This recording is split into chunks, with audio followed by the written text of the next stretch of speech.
So you want to be a warlock. You've been given this power, either through deceit or a deal or a favor, and you can shape it in ways that sometimes you don't fully understand. As a player, you love the opportunity to fully customize every one of your abilities, even though the power you wield is not your own. As a character, you rely heavily on this power that you've been given, and you risk losing it if you don't do as your patron tells you to. At first level, your patron gifts you with magic, as well as other abilities unique to their style. If your patron is an angel, you might have some healing abilities, while a fiend would be able to let you summon the flames of hell. Perhaps your patron is a powerful fey creature that has bestowed upon you great beauty and the ability to trick others. You might not be able to understand the motives or the power that a Lovecraftian horror has given you if your patron is the Great Old One. Perhaps your patron is a dweller of the deep,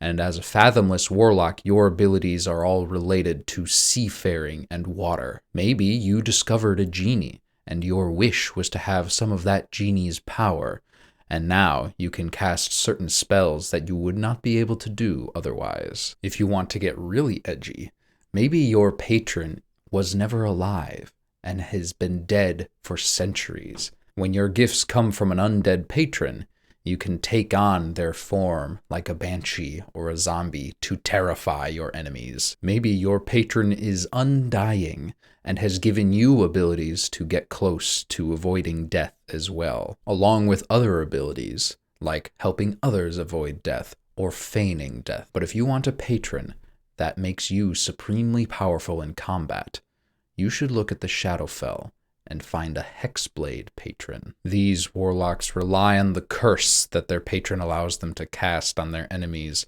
to give them all sorts of advantages over them. At third level, you increase your bond with your patron through a pact. The Pact of the Blade allows you to go toe-to-toe with even the most powerful martial combatants, and the Pact of the Tome gives you a leg up on some of the most powerful casters. Perhaps your patron has gifted you with a small companion using a Pact of the Chain, or they have gifted you with an item that can help support you and your enemies through the Pact of the Talisman. Perhaps the most attractive part of being a warlock is the many invocations you get to choose from, unique abilities that are not seen anywhere else in the game. With this extremely customizable class, I'm sure you will find exactly what you are looking for somewhere in here. But if you prefer a more streamlined class with a level up process that's easier to understand, then maybe the Warlock's not for you.